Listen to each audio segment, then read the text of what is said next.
Alô, alô, salve, salve, queridos amigos, queridas amigas da TV Sounic, da TV 247, bom dia, estou falando ao vivo de São Paulo, nesta terça-feira, 17 de dezembro de 2019, 8 e pouco da manhã, estou aqui com o Globo, estou aqui com a Folha para ler para vocês e também comentar as principais notícias e os principais colunistas, o que é o mais importante. A ditadura evangélica começou a se formar em 1989, são 30 anos. Bom dia, Marli Fontenelle, Marco Schneider. Hoje você ficou em segundo lugar, Marco Schneider, mas assim mesmo vai ganhar a sua música. Wie nimmt man a bissel Mazel, wie nimmt man a bissel Glück, this Rädel soll so schön drehen, in bringen mein Mazel zurück. Sérgio Neres, bom dia. Die Welt ist beschaffen geworden, für alle Menschen gleich. Wie nimmt man a bissel, nur schon a bissel, wie nimmt man a bissel Glück. A ditadura evangélica começou a se formar em 1989, quando Edir Macedo deu o pontapé inicial no seu plano de chegar à presidência da República. Edir Macedo, Fernando Nascimento, viva, viva, viva a sociedade alternativa, viva, viva, viva, viva. Ninguém sabia o que era a sociedade alternativa, mas virou essa belíssima música. Lúcia Martins, Caxias do Sul, bom dia. Enaldi Brignoni, estou no poder para ficar muito tempo, exatamente. Enaldi Brignoni está em Formosa, Goiás. Então, em 1989, Fernando Collor, candidato a presidente da República, foi conversar Antônio Santiago Fortaleza, na Panificadora Ideal. Muito bem, eu estou aqui na Padaria Real desde 1900. Que ano foi fundado aqui? 1937? Nossa, 1937. Padaria Real foi fundada em 1937. É mais velha do que eu, para vocês terem uma ideia. Padaria Real é mais velha do que eu. Mas o que eu estava dizendo, que em 1989, Fernando Collor foi conversar com Edir Macedo, chefe da Igreja Universal, para pedir o seu apoio nas eleições. E o Edir Macedo disse para ele: tudo bem, eu apoio, vou mandar os meus fiéis votarem em você. E o Collor perguntou: e qual é a sua partida? O contrapartida? O que você quer em troca? Partida é logo mais do Flamengo, lá no Campeonato Mundial. O que você quer em troca desse apoio? E Edir Macedo disse: eu só quero uma coisa. Eu quero rezar uma missa evangélica na sua posse. E o Collor concordou. Vocês sabem que o Collor ganhou e etc. E o Edir Macedo foi lá cobrar a promessa. E o Collor disse para ele que não poderia cumprir a promessa porque tinha sofrido muitas pressões e que não poderia abdicar de uma missa católica. A tradição era uma missa católica e não evangélica. Seria um escândalo se a missa fosse evangélica. Isso em 1989. Mas, disse o Collor, não cumpri essa promessa, mas tudo mais que você precisar do governo, você está com as portas abertas. Então, foi Collor quem abriu as portas da política para os evangélicos. Foi Collor.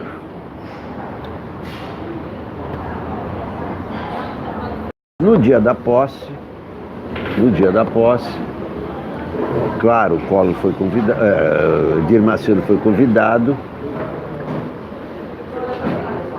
e na cerimônia de posse, todo mundo ali no salão, de repente, Edir Macedo tirou os sapatos, ficou descalço, só de meia. E Uma das pessoas que estava com ele nessa ocasião, que é a pessoa que me contou tudo isso, uma pessoa muito próxima ao Edir Macedo, é a pessoa que negociou para ele a compra da TV Record. Esse cara perguntou para Edir Macedo: bispo, o que está acontecendo? Por que o senhor tirou os sapatos? Está acontecendo alguma coisa, algum problema, algum prego no sapato? Ele disse: olha, é o seguinte, a gente tem que sentir com os pés, tem que pisar com os pés o lugar que a gente quer conquistar. Essa foi a resposta de Edir Macedo. Ou seja, em 1989, Edir Macedo começou a sua corrida ao Palácio do Planalto, e agora ele ganhou com Bolsonaro. Com Bolsonaro, os evangélicos chegaram ao poder. E os evangélicos obedecem aos bispos, aos padres, aos seus pastores, chama pastor lá, né? Esse grupo evangélico, os evangélicos, obedecem à orientação política do Edir Macedo. Tem um partido do Edir Macedo aí, né? PRB e etc. E o que diz a Folha de São Paulo hoje é que a população evangélica cresce durante crises econômicas. Então, como é que se explica que o Bolsonaro, com tanta coisa que ele faz errada, com tanto prejuízo, com tanta destruição, com tanto ataque à ciência, com tanto ataque à cultura, à arte brasileira, com tanto ataque aos direitos humanos, gosta de tortura, elogia a ditadura, como é que ele consegue ainda ter essa aprovação de 35%? São os evangélicos. Os evangélicos obedecem ao pastor. O pastor manda votar no Bolsonaro, eles votam no Bolsonaro. E a crise econômica em que nós estamos aumenta a população evangélica, ou seja, aumenta o contingente eleitoral do Bolsonaro. Como é que é? Salada maleico. Bom dia, Sonica. Esse tema muito me interessa, é preocupante. Protagonistas evangélicos na conjuntura. Pois é, eles tomaram poder. Eles tomaram o poder. Piora a situação econômica, cresce o número de evangélicos. Por quê?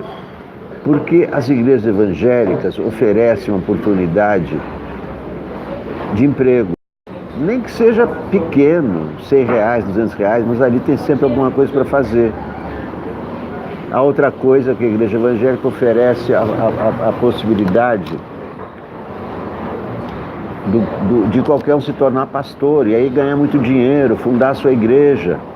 Então há uma perspectiva de ascensão social nas igrejas pentecostais. E é por isso que elas crescem durante as crises. Não tem trabalho. Para onde o cara vai? Vai para a igreja. A igreja aceita todo mundo. Agora, mesmo o cara que ganha R$10 tem que dar um para a igreja. Essa é a lógica que os evangélicos impõem. Embora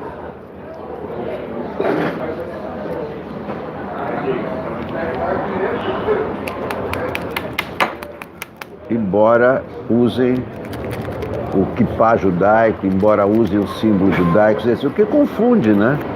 Muita gente acha que os judeus é que exigem dízimo, né? E não, são os evangélicos. Estamos na ditadura evangélica, por isso que é tão difícil. Por isso que é tão difícil tirar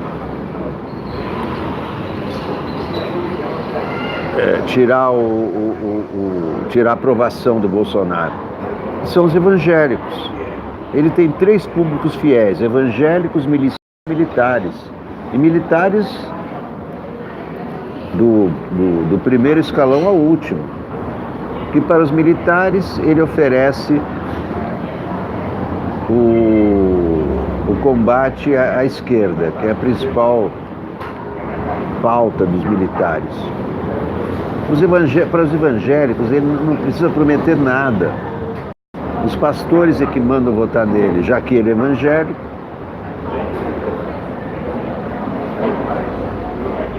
Ozzy gasosa, é isso aí. Seremos o Irã evangélico fundamentalista, é o que eu tenho dito. Não agora, não daqui a 2 anos, mas se esse cara ficar 8 anos, o Brasil vai virar uma ditadura evangélica.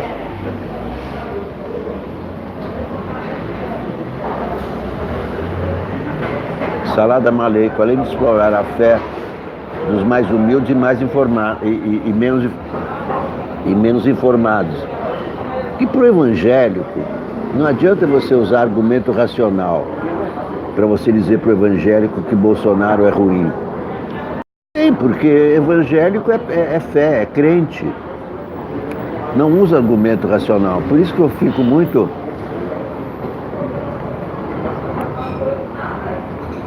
surpreso quando ouço pessoas de esquerda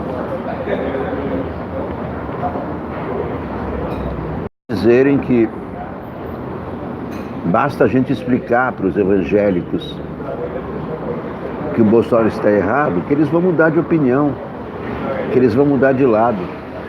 Não mudam, não adianta. Evangélico não atua no mundo racional. Ele vive nas escrituras. Está tudo escrito para ele. Está lá na Bíblia. O mundo vai acabar daqui a pouco.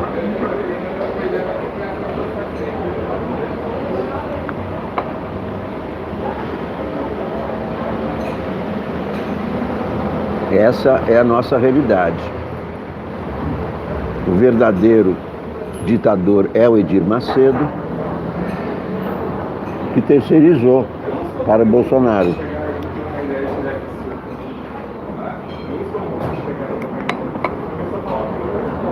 Então, Bolsonaro tem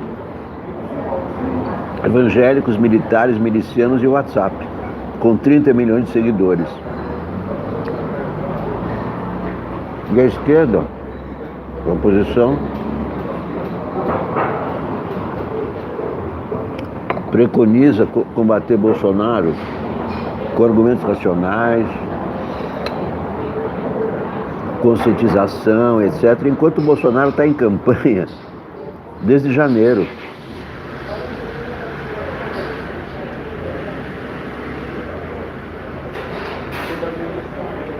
Ele não parou a campanha.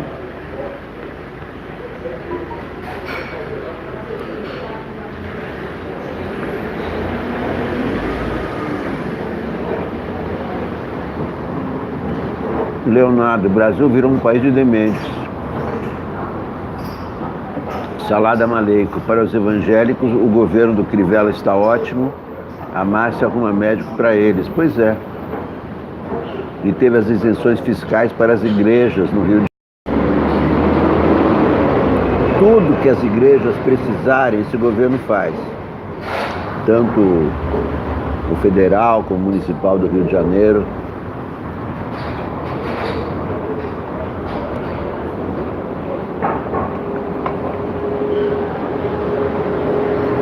Não precisa nem fazer.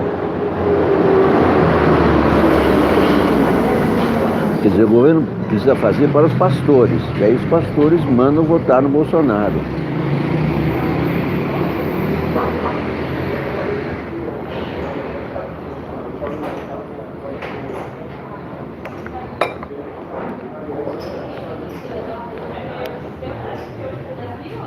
Por isso é difícil fazer oposição a esse governo. Pela primeira vez, um governo de extrema direita e evangélico, religioso, fundamentalista. Nunca houve no Brasil. Não dá para comparar com nada.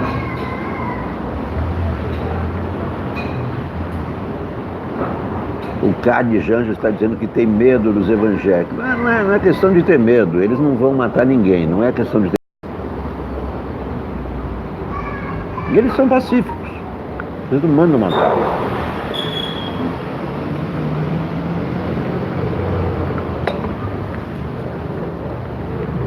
Quem manda matar é o governo deles. Quem dá licença para matar é o governo deles. O governo dos evangélicos. Mas os evangélicos em si mesmos não representam nenhum perigo desse ponto de vista. Não vão jogar a gente na fogueira.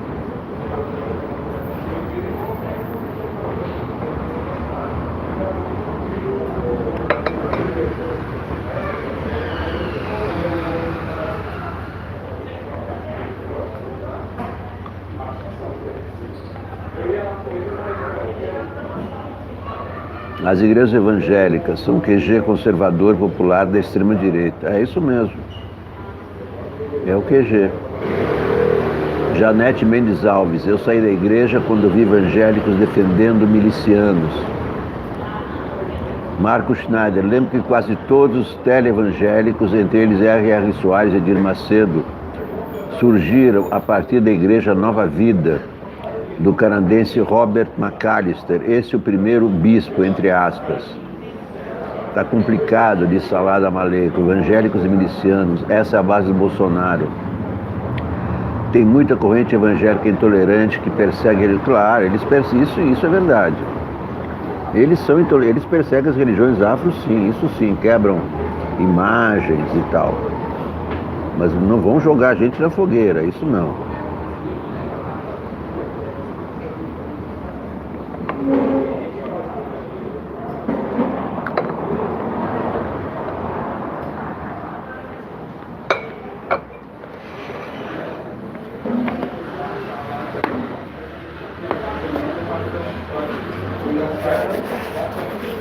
Vamos lá, vamos ao trabalho. A população evangélica cresce durante crises econômicas.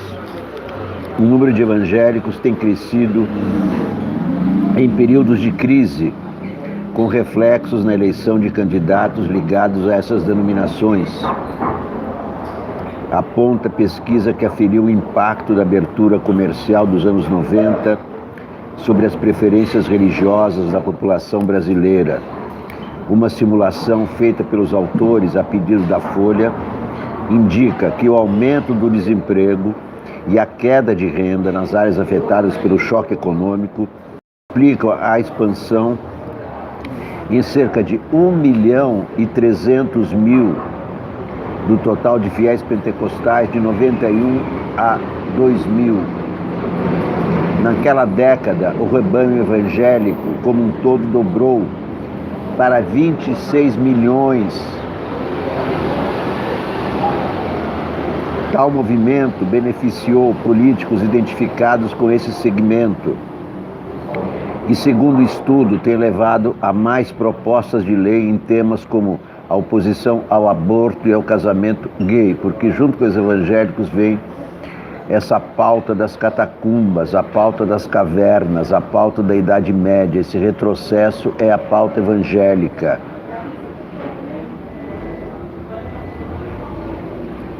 Os pesquisadores também veem semelhanças com o maciço voto evangélico em Jair Bolsonaro, que durante sua campanha se aproximou desse grupo em um momento no qual o Brasil dava início a uma lenta recuperação econômica após severa recessão.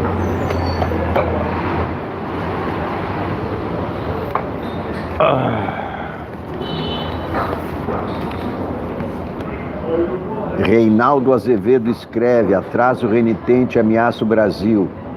Parece que foi ontem, mas faz 30 anos que Lula teve a sorte de ser derrotado por Collor na primeira eleição direta depois do golpe. No entanto, de algum modo, estamos presos aos mesmos embates. Há 30 anos começou a ascensão evangélica rumo à ditadura que eles conseguiram com Bolsonaro. É Edir Macedo quem está no poder. O vice Edir Macedo, não é Milton Mourão. A vida invisível é excluído do Oscar.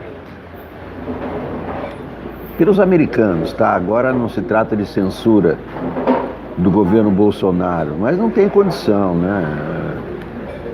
Tem condição de disputar o Oscar, né? Reinaldo José Lopes, especial natalino não traz novidade. Previsivelmente, O especial do grupo Porta dos Fundos despertou a ira de cristãos. A grande ironia, entretanto, é que ridicularizar a sexualidade da Sagrada Família não tem nada de modernoso. Olha, eu não vejo mais a menor graça no Porta dos Fundos. Eu acho escatológico, grosseiro. Eles são tão grosseiros quanto o Bolsonaro, de uma certa forma. Eu realmente não vi ainda esse especial, porque nem tenho vontade de ver. Não porque eles ofendem a religião, isso é besteira. Isso é ficção, é humor. O humor pode rir, mas tem que rir com inteligência. E a inteligência é o que falta na Porta dos Fundos. Eles copiaram o grande filme do Monty Python, A Vida de Brian, que é um filme inteligentíssimo, engraçado. Aquele sim, é engraçado, é inteligente. Agora, a cópia é sempre mal feita. E esse Porta dos Fundos, realmente, eu até vou assistir. Não sei se vou aguentar até o fim, porque não vejo muita graça e eles são muito escatológicos, muito grosseiros, muito primários. Não gosto de humor primário, eu prefiro o humor da pirralha. No carnaval não vou usar mortalha, a minha fantasia vai ser de pirralha. No carnaval não vou usar mortalha, a minha fantasia vai ser de pirralha. Vou me cobrir com folhas de palmeira, disso não tenho vergonha. Com água da cachoeira vou apagar os incêndios da Amazônia. Não fujo de cara feia, não me assusto com canalha. E ainda me divirto se me chama de pirralha. Pirralha, pirralha, sou pirralha e sou feliz. Canalha, canalha, canalha é quem me diz. Pirralha, pirralha, sou pirralha e sou feliz. Canalha, canalha, canalha é quem me diz. É a marchinha que vai bombar no carnaval. Salada Maleico tá complicado. Evangélicos e milicianos é a base do Bolsonaro. E os militares, né? Salada Maleico, tomara que não nos joguem lá, tenho receio. Os Alex, não duvide dos fanáticos e nem da sua radicalização. Eles têm um papel essencial no controle da periferia. Eles são a periferia. Bolsonaro fazendo um plebiscito igual fascista Erdogan na Turquia. Todos os 42 milhões de evangélicos assinam. E Bolsonaro consegue o que quiser. Leonardo, rancor impulsiona a reeleição de Trump. Está aqui também entre as manchetes da Folha. José Lopes, bom dia. Hitler caiu, Bozo é ninguém na frente de Hitler. Claro, mas para o Hitler ter caído, Stalin e Roosevelt se uniram. É isso que tem acontecido no Brasil. A extrema-direita só se elege com medo e rancor, diz Leonardo. Não, se elege com os evangélicos. Bom, já que citaram aí, rancor impulsiona Trump rumo à reeleição. Um eventual novo triunfo de Donald Trump passará pelo cinturão da ferrugem, área industrial do meio oeste. Marina Dias e Lalo de Almeida, repórteres da Folha, percorreram de carro 4 estados em 11 dias e encontraram eleitores ressentidos com os democratas, aos quais atribuem o declínio da região. A diferença é que nos Estados Unidos não tem ditadura evangélica. O Trump não tem evangélicos, tem os supremacistas. A charge da Folha. Vejam a charge da Folha com Bolsonaro tentando escrever energúmeno. Quem é o energúmeno? Qual é a palavra do ano de 2019? Para mim é pirralha. A palavra do ano para mim é pirralha. Pirralha, pirralha, sou pirralha e sou feliz. Canalha, canalha, canalha é quem me diz. Só nos resta cantar. Quem canta, Bolsonaro espanta. Democracia tem preço. Isso aí são os 2 bilhões do fundo eleitoral que foram... 2 bilhões será o fundo eleitoral, e a maior parte vai para o PT, que tem a maior bancada. E o PT tem a responsabilidade de ser o líder da oposição ao Bolsonaro. E para ser líder da oposição ao Bolsonaro, o PT tem que procurar outros segmentos políticos de oposição ao Bolsonaro, sejam de esquerda ou não. Hitler foi derrotado assim. Esse é o grande exemplo histórico. Stalin e Roosevelt eram inimigos mortais, figadais, o que quer, como que você quer definir. Eram os dois grandes inimigos, o capitalista e o comunista, pois eles se uniram para derrotar o nazista. E derrotaram, e mais o Churchill, claro. Mais a Inglaterra, que estava identificada com os Roosevelt, é evidente. Então Stalin, Roosevelt, mais Winston Churchill derrotaram Hitler. O PT sozinho não derrota Bolsonaro. Compre A Última Batalha de Napoleão, ainda em promoção por R$5. A Batalha de Waterloo, descrita em detalhes, e tudo o que aconteceu com Napoleão depois que ele perdeu a Batalha de Waterloo. Bom, esses colunistas da Folha hoje estão meio sem graça, não vou nem ler. Vamos direto à coluna Painel, com as notinhas críticas. Tão leve quanto o ar. A coluna hoje assinada por Mariana Carneiro. Após semanas de discussão interna, o governo decidiu abortar a reformulação do Bolsa Família, plano que prometia ser uma das principais vitrines de Jair Bolsonaro. O motivo é a falta de recursos no orçamento 2020. A Economia informou à Casa Civil e ao Ministério da Cidadania que todo o espaço disponível para novas despesas, cerca de 7 bilhões de reais, já estava consumido por propostas de parlamentares e sugeriu opções de corte para acomodar o programa. Não houve acordo.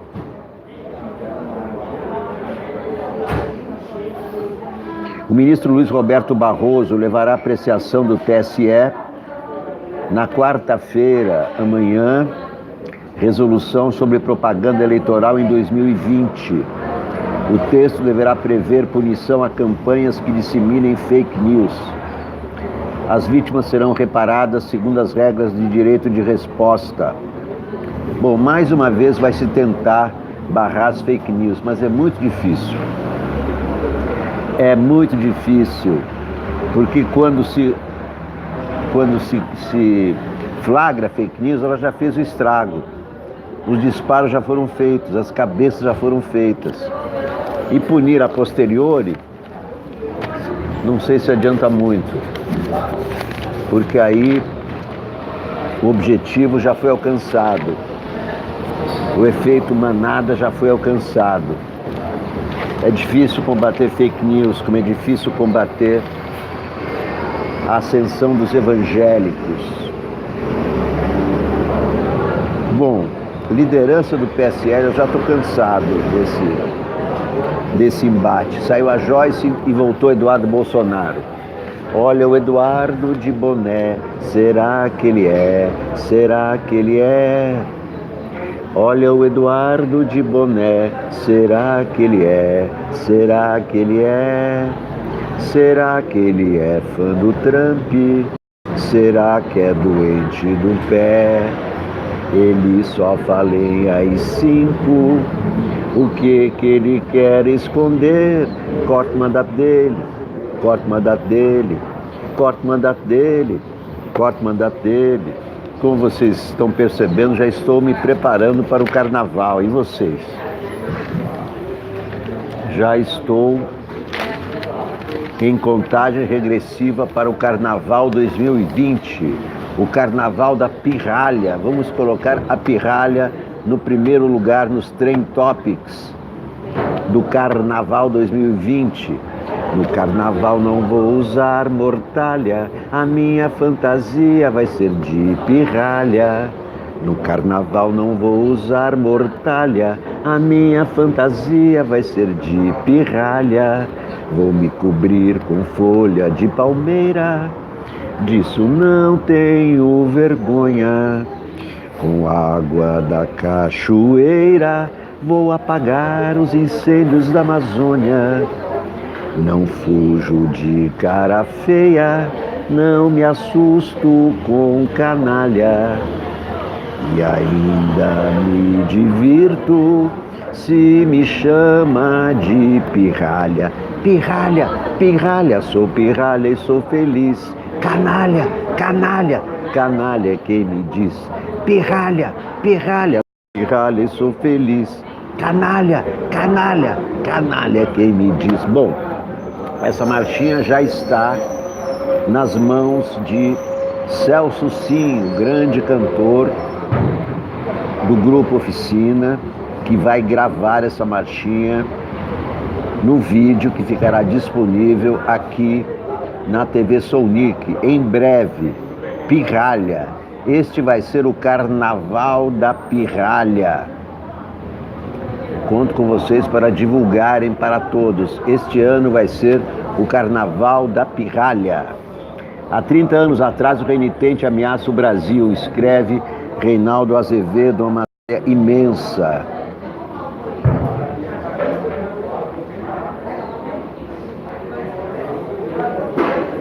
É muito grande esse artigo do Reinaldo Azevedo, vou pular.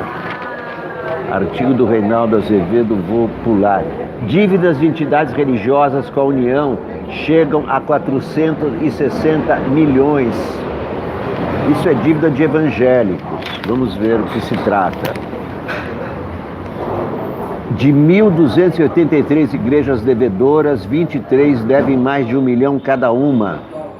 A maior parte dos valores não pagos é previdenciária, quase R$500 bilhão. Essa é a quantia que entidades religiosas devem à Receita Federal. A maior devedora é a Igreja Internacional da Graça de Deus. Essa de quem é? Daquele R.R. Soares, né? Sei lá. Essa igreja deve mais de 127 milhões. O fundador da Internacional é o missionário, Romildo Ribeiro Soares, R.R. Soares, sobrinho do Edir Macedo, né? Assim como o Marcelo Crivella, sobrinho do Edir Macedo. A maior parte da dívida é previdenciária.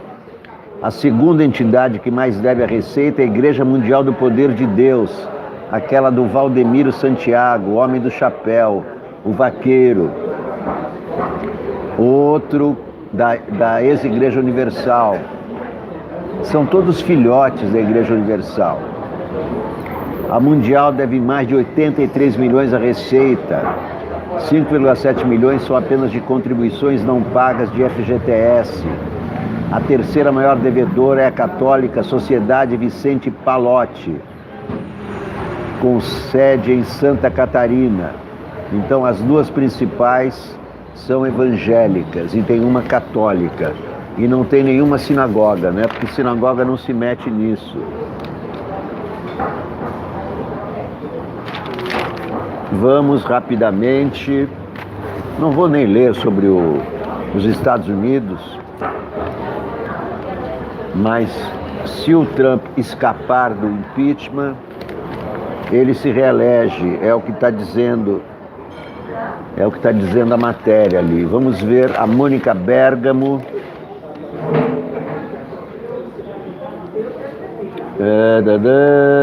ONGs. Ah, não, isso aí não tem nenhum interesse, quer dizer, não tem interesse para mim. O secretário da Cultura do governo federal, Roberto Alvim, criou uma conta de Twitter. Entre suas primeiras postagens estão vídeos de sua ida a um culto evangélico da Igreja Neve em São Paulo. Aqui está mais um sinal da ditadura evangélica. E aqui está a crítica ao Porta dos Fundos, deserto de ideias. Especial natalino do Porta dos Fundos não traz novidades. Piadas grosseiras sobre a vida sexual da Virgem Maria, de Jesus e do próprio Deus Pai são a base de A Primeira Tentação de Cristo. Previsivelmente, o especial natalino despertou a ira de muitos cristãos. A grande ironia, entretanto, é que ridicularizar a sexualidade da Sagrada Família não tem nada de modernoso. Pelo contrário, é uma tática antiquíssima, quase tão vetusta quanto a própria fé cristã. Menos de 2 séculos depois do nascimento de Jesus, por exemplo, insinuações sobre a infidelidade conjugal de Maria já circulavam nos escritos do filósofo pagão Celso, no ano 180 depois de Cristo. Segundo ele, a jovem judia... Bom, todo mundo era judeu antes de Cristo, né? Segundo Celso, a jovem judia teria traído seu noivo, o carpinteiro José, com um soldado romano de nome Pantera. Grávida do legionário, Maria teria sido abandonada por José. A história parece ter sido incorporada por textos judaicos da antiguidade, como o Talmud, que mencionam um misterioso curandeiro herege chamado Ben Pantera, filho de Pantera. Insinuações sobre a possível homossexualidade de Jesus tampouco são grande novidade. A existência de um relacionamento íntimo e talvez sexual entre Cristo e um jovem nu é uma das possíveis interpretações do Evangelho secreto de Marcos, fragmento que teria sido descoberto no mosteiro ortodoxo da Cisjordânia. Ainda há muitas dúvidas sobre a autenticidade do texto. Por fim, afirmações sobre o caráter supostamente malicioso ou violento de Deus Pai, contrastando com o lado paz e amor de Jesus, estão por toda parte na literatura gnóstica, uma corrente de pensamento que parece ter sido muito importante entre os cristãos do Egito nos primeiros séculos após a morte do Nazareno. Nada há de novo debaixo do sol, portanto, ainda que não pareça muito provável que os roteiristas do Porta dos Fundos tenham se dado ao trabalho de procurar uma edição bilíngue grego-inglês dos evangelhos apócrifos, antes de escrever as cenas do especial. Seria bem mais fácil assistir de novo A Vida de Brian, sátira bíblica do grupo britânico Monty Python, lançada em 1979, há 40 anos. 40, cuja influência sobre o especial brasileiro não poderia ser mais óbvia. É um pastiche de A Vida do Brian. Esse Porta dos Fundos é um pastiche do Monty Python. O que é ainda mais óbvio, no entanto, é que A Primeira Tentação de Cristo não é digna nem de desatar as sandálias de A Vida de Brian.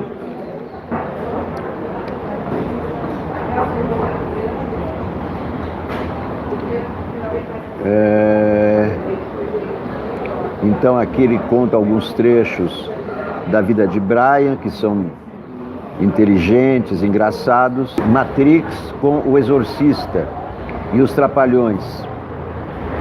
Faz algum sentido contar uma história como essa pelo mero prazer de mostrar Maria sendo bulinada por Deus Pai, ou para ver Jesus chamando Satanás de boy lixo? Em tempos como os que vivemos, é compreensível que humoristas respondam que a questão é mostrar que essa forma de liberdade ainda é possível. O risco que se corre, por outro lado, é reforçar ainda mais a impressão de que estamos divididos em campos irreconciliáveis, nos quais um lado é totalmente incapaz de entender os valores do outro. Porta dos Fundos. Já teve sua graça, hoje não tem mais graça nenhuma. Comentários. Salada Maleica em ritmo de carnaval. Salada Maleica, quero baixar essa marchinha. Bom, essa marchinha eu vou registrar amanhã. O Celso Sim vai gravar e logo logo estará nas redes. Felipe Eduardo, o evangelistão do PO tem que ir para a cadeia. Quem que é PO? Edinalvo, bom dia. Janete Mendes para esse filme como Bolsonaro, Porta dos Fundos 0. Porta dos Fundos não está com nada. Principalmente o garoto, o Gregório Duvivier, que não tem nenhum caráter. Eu digo que ele não tem nenhum caráter porque certa vez eu procurei para dar uma entrevista para o 247. Foi uma noite de autógrafos, o Gregório Duvivier. Conversei com ele, perguntei se ele queria dar uma entrevista, ele concordou, passou o Skype dele e combinou o horário para a entrevista. Vocês acham que ele atendeu? Vocês acham que ele me atendeu? Jamais respondeu. Então, desde esse dia, eu não considero mais Gregório Duvivier como fazendo parte das minhas relações. É um mau caráter. Quem gosta dele, tudo bem. Não acho que ele tem que ser censurado, nada disso. Ele pode continuar falando as besteiras dele, se depender de mim, mas eu não gosto dele. Aí é uma questão pessoal, né? Não tem nenhum caráter. Opa, pingou uma graninha aqui, quem será? Quem foi o generoso? Opa, Júlio César Beraldi, mais uma vez, também conhecido como Júlio César Pereira. Tempos que tínhamos escritores humoristas, João Baldo. Eu sou mais uma Chansonique. Muito obrigado, Júlio César. No carnaval não vou usar mortalha, a minha fantasia vai ser de pirralha. No carnaval não vou usar mortalha, a minha fantasia vai ser de pirralha. Vou me cobrir com folhas de palmeira, disso não tenho vergonha. Com água da cachoeira, vou apagar os incêndios da Amazônia. Não fujo de cara feia, nem me assusto com canalha. E ainda me divirto se me chamam de pirralha. Pirralha, pirralha, sou pirralha e sou feliz. Canalha, canalha, canalha é quem me diz. Pirralha, pirralha, sou pirralha e sou feliz. Canalha, canalha, canalha é quem me diz. Pirralha vai bombar no carnaval. Como adquirir a playlist de suas marchinhas e paródias? Júlio César, é o seguinte, Marcelo Sandim, bom dia. O e-mail com as letras das paródias já está sendo formatado pelo André. Daqui a pouco vocês poderão comprá-lo por preços módicos, muito módicos. Pirralha, pirralha é a palavra do ano e esse carnaval vai ser o Carnaval da Pirralha. Vamos ao Globo então. Bernardo Melo Franco, a caricatura de Paulo Freire. Marcelo Odebrecht, entrevista a Tomás Traumann. Havia pagamentos não declarados desde os anos 80. Pois é, se a Lava Jato quisesse investigar a sério a Petrobras, teria que começar nos anos 80 e não no governo Lula. Essa é a primeira desconfiança sobre a Lava Jato. Por que começou a investigar o governo Lula? Se desde os anos 80 já havia essas relações espúrias entre a Odebrecht e o governo, ou os governos, né? Década de 80 ainda era ditadura, depois veio Sarney, depois Collor, tudo isso teve transações ilícitas e a Lava Jato não investigou, portanto prevaricou. A Lava Jato prevaricou. Merval Pereira, o título é interessante, Nadando Pelado. Nadando Pelado. Um dos símbolos do capitalismo, o investidor Warren Buffett, tem uma frase definidora dos momentos de crise. Você só descobre quem está nadando pelado quando a maré baixa. Esse é um filósofo, né? Você só descobre quem está nadando pelado quando a maré baixa. Quando a crise econômica de 2008 explodiu, começou a aparecer muita gente pelada. Empresas e países até hoje vivem às voltas, esqueletos daquele momento. Nerval Pereira, Carlos Andreasa, Weintraub é uma ideia. Carlos Andreasa, esse é o editor responsável pela popularização das ideias malucas de Olavo de Carvalho. Ideias imbecis, não são nem malucas. Carla Luísa Veras, bom dia de Pelotas. Júlio César Beraldi, Ana Carla de Paraty, vizinha do Marco Schneider. Felipe Vitoriano, Alex, a derrota da economia é parte do projeto da extrema-direita. Olha, eu sei o seguinte, eu não vou cair nessa de que, não, qualquer governo procura ascensão econômica, que eles não conseguem. Ninguém quer destruir o país, porque destruir o país é menos imposto, é menos poder, é menos... Então, não é que o projeto deles é acabar com a economia, não, é que eles não conseguem levantar a economia. É isso que eu acho. Né, Felipe Vitoriano, nenhum governo tem um projeto a derrocar da economia, porque é menos imposto, que é menos arrecadação, então o governo não se reelege, quer dizer, não faz nenhum sentido isso, tá? Claro que eles querem levantar o país, mas não conseguem, não sabem, são idiotas, são incompetentes. Weintraub é uma ideia, escreve Carlos Andreasa. Especula-se sobre uma reforma ministerial e a queda de Abraham Weintraub. Não sei se este é o intento do presidente.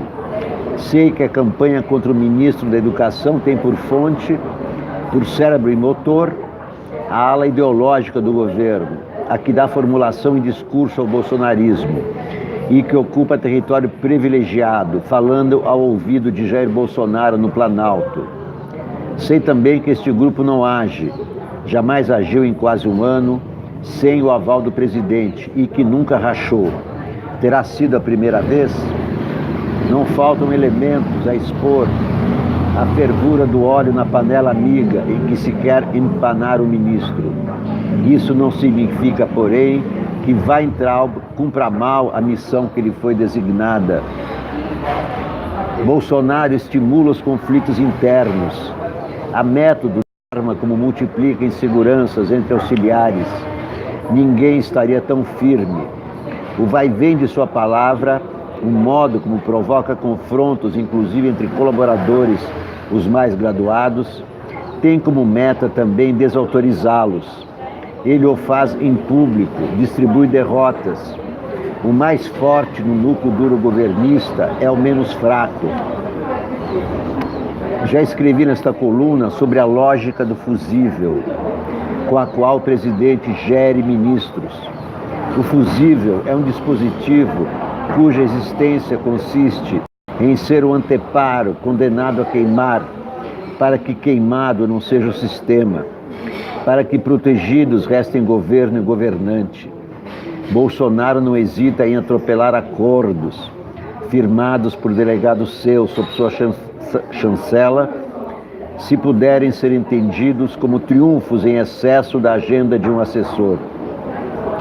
Terá sido assim, sob o espírito do não se pode ganhar sempre, que dinamitou o envio ao parlamento da reforma administrativa costurada por Paulo Guedes.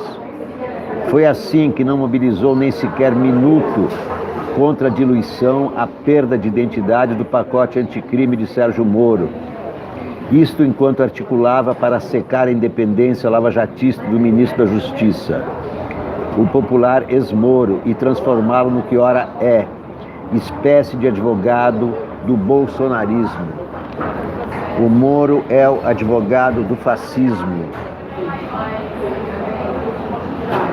Júlio César Beraldi, sugiro a leitura do audiobook A Nova Economia da Esquerda. Muito bem.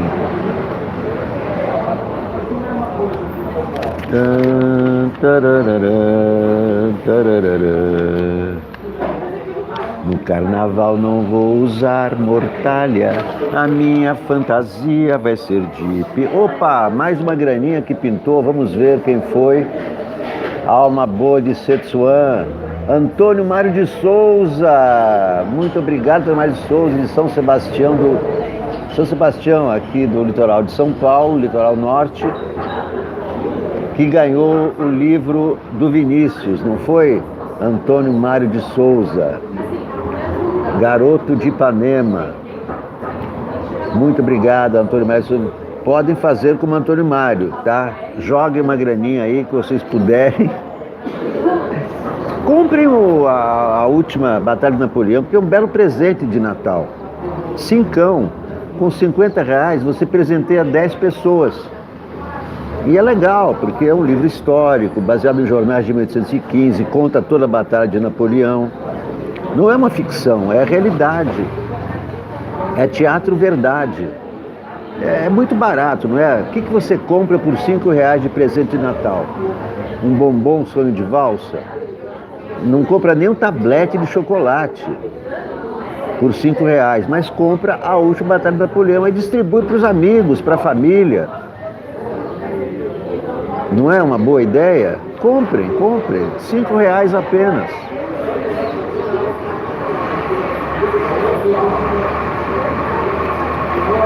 Vamos ver aqui a coluna do Bernardo Melo Franco,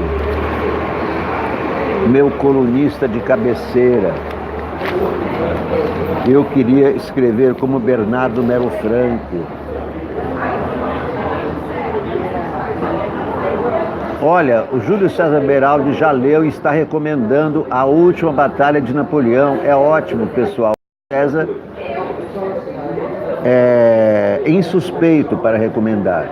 Não é meu amigo, não é meu parente, é apenas um telespectador fiel.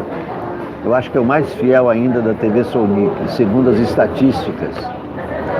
Bernardo Melo Franco escreve energúmeno, mas para mim a palavra do ano é pirralha. Depois de atacar uma garota de 16 anos, o presidente resolveu difamar um educador morto. Na semana passada, Jair Bolsonaro chamou a estudante Greta Thunberg de pirralha. Ontem ele se referiu a Paulo Freire como energúmeno. A jovem sueca não teve tempo para se abalar. No dia seguinte ao insulto, foi escolhida a pessoa do ano pela Time. A revista americana reconheceu sua militância em defesa do meio ambiente. Enquanto ela inspirava estudantes de todo o mundo, Bolsonaro despontava como vilão ambiental. A comparação com Freire também é desfavorável ao presidente. O professor foi indicado ao Prêmio Nobel da Paz e recebeu 30 títulos de doutor honoris causa no Brasil e no exterior. Morreu em 1997, quando seu detrator ainda vagava no baixo clero da Câmara. Autor de O Educador, um perfil de Paulo Freire, Sérgio Haddad explica que seu biografado tinha pouco a ver com a caricatura pelo bolsonarismo. Freire nunca foi comunista, era um cristão humanista, preocupado com a igualdade e com a justiça social. É que para energúmenos como Bolsonaro, todo mundo que procura a igualdade é comunista. Isso é típico dos ignorantes e dos preconceituosos. O professor Paulo Freire foi um dos primeiros alvos da ditadura. 13 dias depois do golpe de 64, os militares extinguiram seu Plano Nacional de Alfabetização. Ele foi preso 2 vezes, acusado de ser um criptocomunista encapuçado sob a forma de alfabetizador. Freire nunca defendeu uma educação partidária, esclarece o Haddad, no caso Sérgio Haddad. Defendia que os alunos pudessem discutir seus problemas na escola, o que assustava as elites conservadoras da época.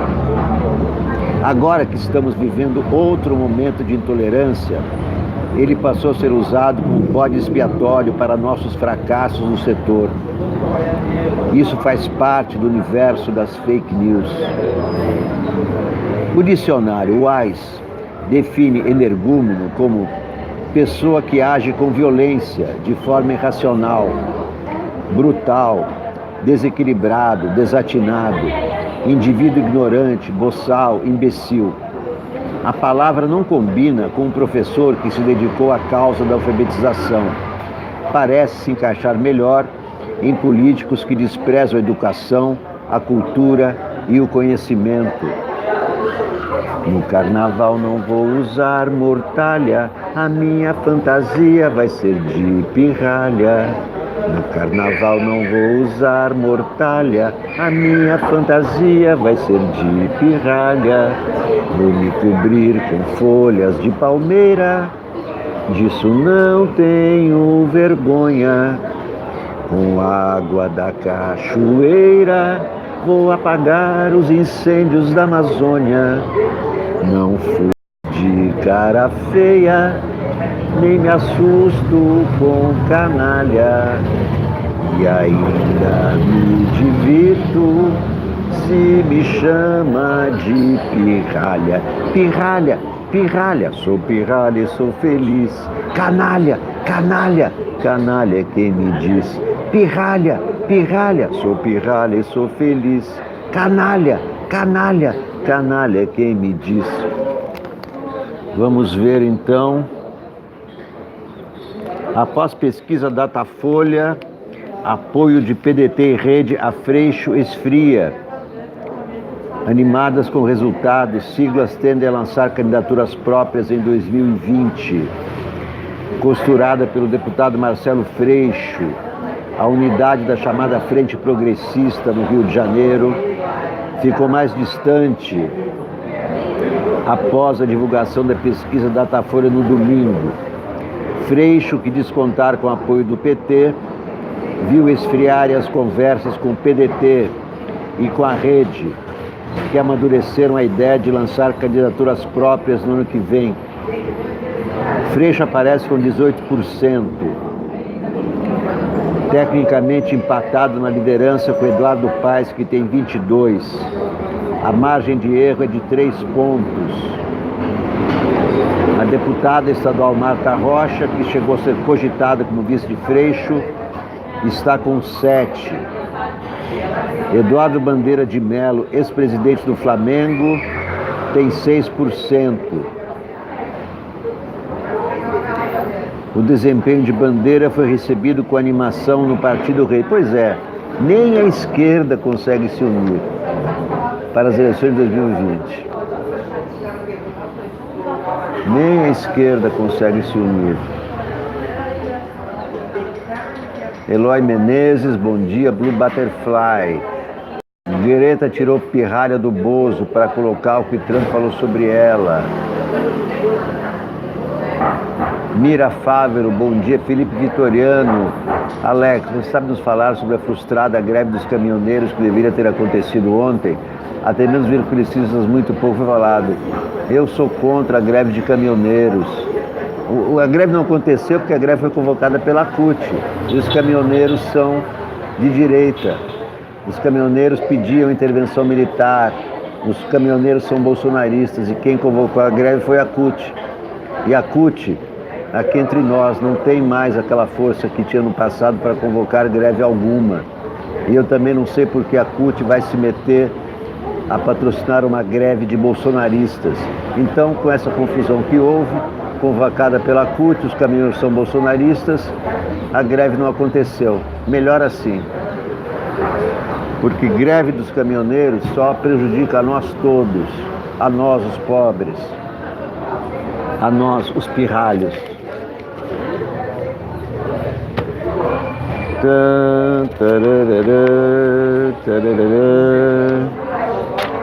Vamos ver, então, indulto a policiais pode incluir homicídio, indulto de Natal do Bolsonaro. O presidente Jair Bolsonaro quer liberar indulto natalino para policiais que cometeram homicídio. Isso nunca aconteceu, indulto de Natal não pode ser dado a homicidas. Mas Bolsonaro quer dar. e quero incluir no decreto outros crimes que vedariam a possibilidade de receber o benefício. Técnicos analisam estipular que os agentes de segurança condenados por delitos contra a dignidade sexual, pedofilia, corrupção e agressão criminosa fiquem impedidos de receber o indulto. Previsto para ser publicado até sexta-feira, o decreto vem sendo construído pelo Ministério da Justiça. Moro, imagina o que vem aí. O texto trará um formato pouco usual. Vai estabelecer regras específicas para uma categoria profissional, a de policiais, que fazem parte da base eleitoral de Bolsonaro. Ai, meu Deus do céu, que horror. Vamos ver aqui Marcelo Odebrecht. Desde os anos 80, Odebrecht fazia pagamentos não declarados, não só em campanhas. A maior parte do nosso crescimento e diversificação era sustentável.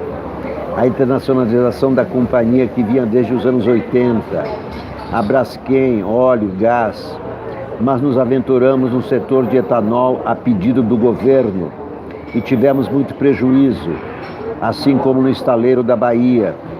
O estádio do Itaquerão foi uma dessas missões em que perdemos muito dinheiro. Não havia uma preferência nem de Lula nem de Dilma para fazer tal empresa crescer. O que havia eram políticas públicas influenciadas e disputadas por vários setores e empresas. A Odebrecht já era, desde a década de 90, a maior exportadora de serviços do Brasil. Década de 90 é Fernando Henrique, Collor, Fernando Henrique, Itamar Franco. No governo Lula, houve uma boa política pública de incentivo à exportação de serviços e nós, pela nossa presença internacional, fomos os maiores beneficiários. Enganam-se os que dizem que a Odebrecht cresceu com Lula. Não, a Odebrecht já era gigantesca quando chegou Lula. Já era uma multinacional quando chegou Lula. E essa é a história verdadeira.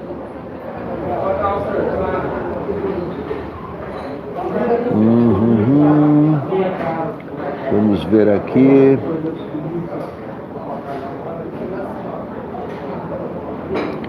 Quando a Lava Jato explodiu, descobriu-se que o volume de recursos de Caixa 2 da Odebrecht era tamanho que havia um setor específico, o famoso Departamento de Operações Estruturadas. Responde Marcelo Odebrecht. Isso é folclore. Esse tal departamento de propina nunca existiu. A verdade é menos espetaculosa.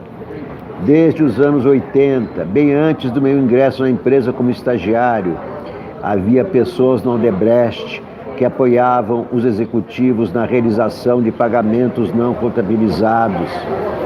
Eram bônus não declarados para executivos, pagamentos em espécie a fornecedores, especialmente em zonas de conflito, investimentos em que não queríamos aparecer, Caixa 2 para campanhas e, eventualmente, até propinas. Essas pessoas iam se sucedendo e todas eram identificadas por algum programa dentro da Odebrecht para ocultar sua real função, sendo que as últimas pessoas se autodenominaram responsáveis por operações estruturadas. Existiam pessoas que faziam pagamentos não contabilizados, sendo que, em algum momento, sem que fosse de conhecimento meu ou de qualquer outro executivo, elas começaram a criar sistemas para controlar estes pagamentos. Uma maluquice total. Quanto à natureza desses pagamentos, só os executivos que os aprovaram é que podem responder e definir o que pode ser caracterizado como propina. Não estou negando o fato de que houve pagamento de propinas. Só estou dizendo que não era nem de longe na dimensão que foi divulgado. E a prova de que as propinas eram uma parcela mínima de nossos pagamentos não contabilizados é que a grande maioria das ações judiciais, fruto das delações da Odebrecht, foi direcionada para a Justiça Eleitoral.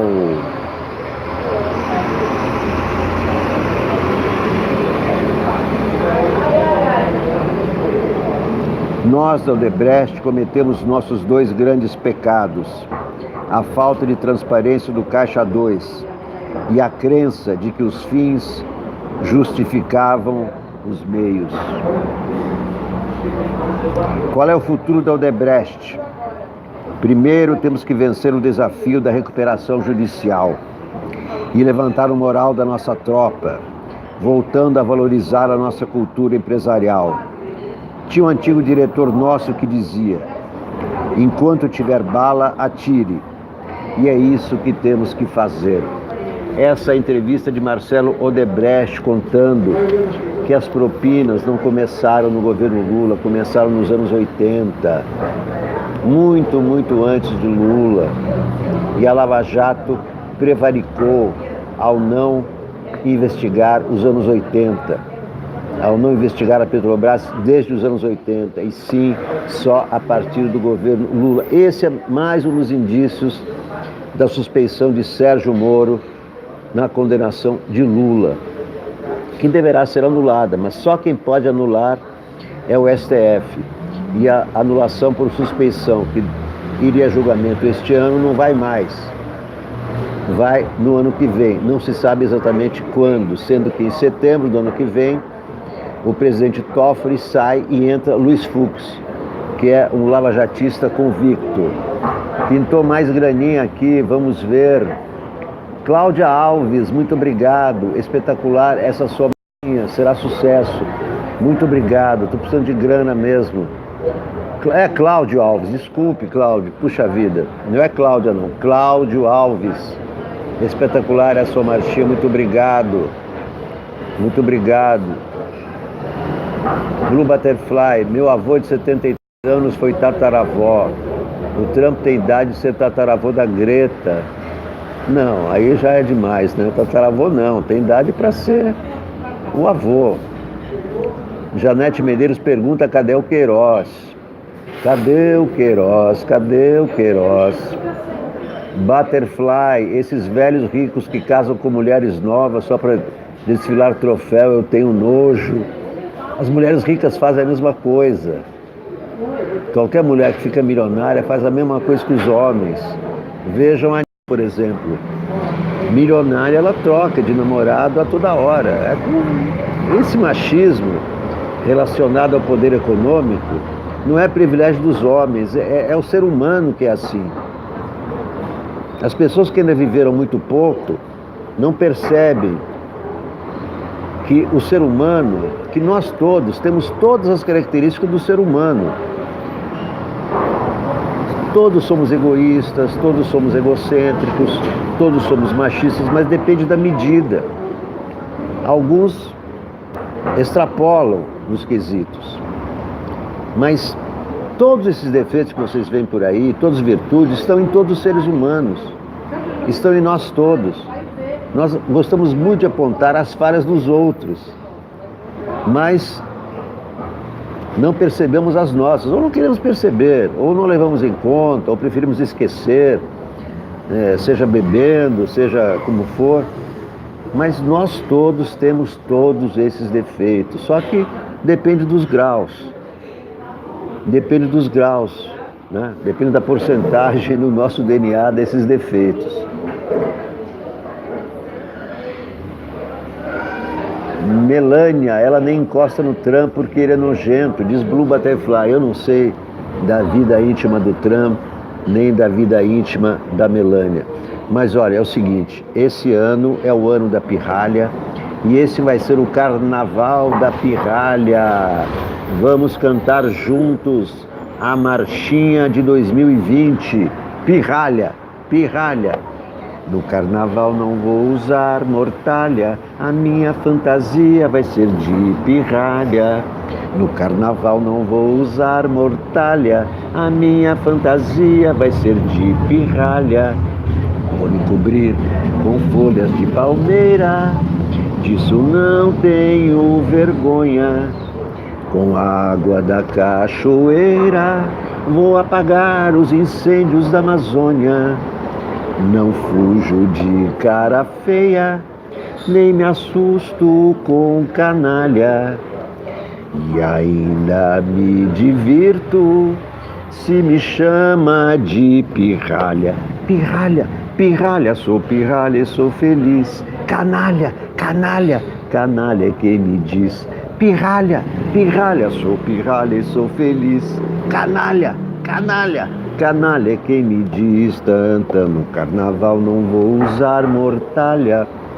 A minha fantasia vai ser de pirralha. No carnaval não vou usar mortalha. A minha fantasia vai ser de pirralha. Vou me cobrir com folhas de palmeira. Disso não tenho vergonha. Com a água da cachoeira vou apagar os incêndios da Amazônia. Não fujo de cara feia, nem me assusto com canalha. E ainda me divirto se me chama de pirralha. Pirralha, pirralha, sou pirralha e sou feliz. Canalha, canalha, canalha é quem me diz.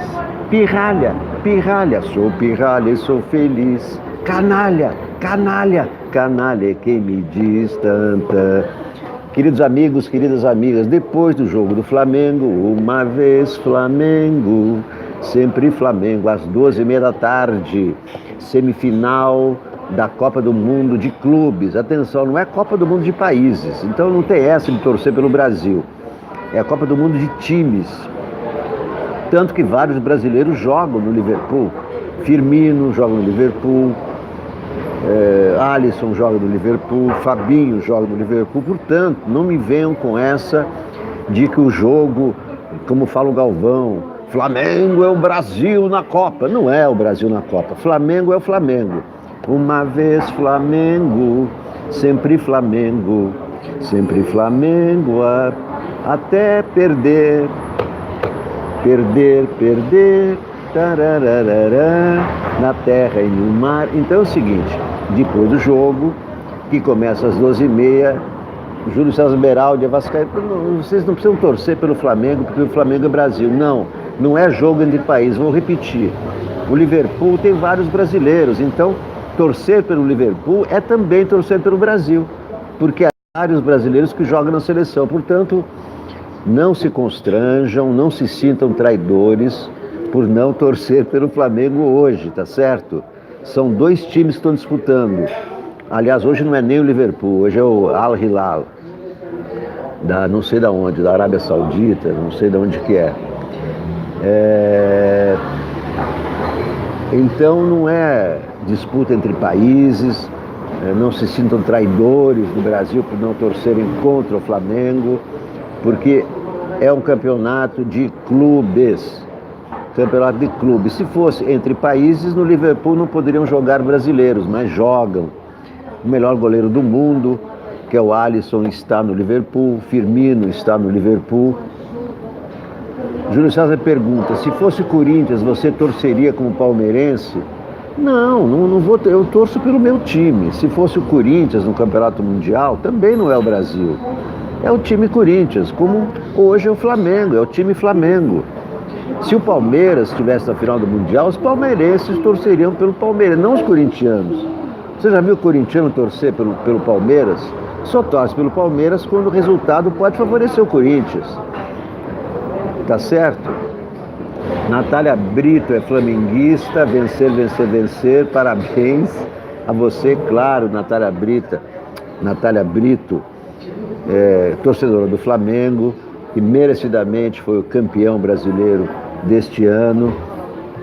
Tem todos os motivos para comemorar. Parabéns, Flamengo, parabéns aos flamenguistas. Eu só quero dizer aos demais torcedores que ninguém é obrigado a torcer pelo Brasil quando joga o Flamengo, porque trata-se de um campeonato entre clubes.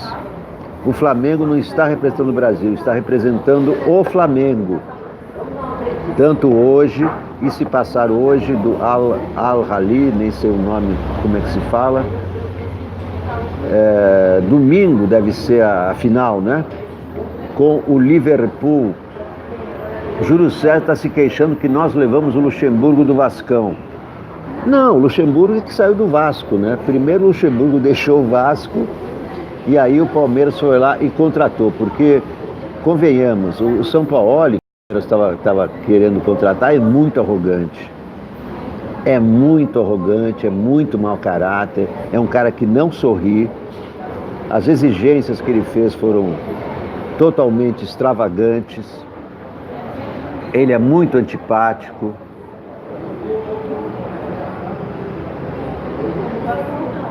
E o Palmeiras fez muito bem desistir do São Paulo e contratar Vanderlei Luxemburgo.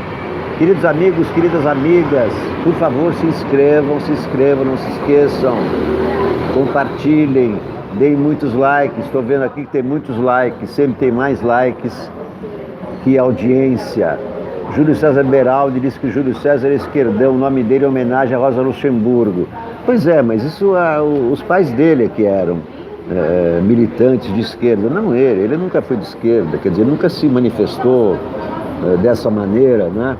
Mas o nome dele realmente foi em homenagem a Rosa Luxemburgo, mas isso é por causa dos pais, que esses sim eram militantes de esquerda. O Júlio César está dizendo que ele também, tá bom, ele também, então vamos dizer que eu nunca vi nenhuma declaração do Luxemburgo política, eu não me lembro disso, eu lembro de casos dele do futebol, extracampo com a manicure, mas não me lembro de nenhuma, mas melhor assim, né? Melhor assim, porque o Palmeiras ficou muito estigmatizado por causa do Bolsonaro, só porque o Bolsonaro torce ou diz torcer pelo palmeirense, muita gente ficou revoltada com o Palmeiras, mas o Palmeiras não tem nada a ver com isso, o Palmeiras tem 100 anos, o Bolsonaro assumiu agora. Então, de certa maneira, é bom que seja o Luxemburgo, é um cara competente, já ganhou muitos campeonatos, entende muito de futebol e vai levar o Palmeiras a grandes vitórias. O Luxemburgo é sócio de Eric Johnson. Faz sentido. Faz sentido, sim, a comparação fisionômica do Luxemburgo com Eric Johnson. Diz Marcos Schneider, muito bem observado. Marcos, só falta aquela verruga do Eric Johnson, né? O Eric Johnson tem uma verruga no rosto, mas muito bem observado, Marcos Schneider. Bom, é o seguinte, eu volto então, depois do jogo do Flamengo. Vamos ver se o Flamengo passa pelo primeiro obstáculo. O velho da van vai financiar o Vasco. Nossa, que horror, né? Então os vascaínos vão ter que marchar prestando continência à Estátua da Liberdade também. Linda Maria de Oliveira, o Luxa de esquerda, já declarou. Muito bem, se ele é de esquerda, melhor assim. O cara de esquerda não é o que se diz de esquerda, é o cara que é de esquerda, que age como de esquerda. Eu jamais vou dizer sou de esquerda, para quê? Ninguém precisa saber se eu sou de esquerda. Eu sou de esquerda por causa dos meus pensamentos. Enfim, não preciso me definir. Eu sou de esquerda. Não. O que eu digo é que vai definir se eu sou de esquerda, tá certo? Então, eu acho uma bobagem esse negócio. Eu sou de esquerda. Eu sou de direita. Eu sou melhor do que você porque eu sou de esquerda. Isso é uma grande bobagem. Quem é de esquerda é de esquerda dentro dele. Quem é de esquerda dentro dele. Não porque leu Marx. É porque a vida toda foi de esquerda.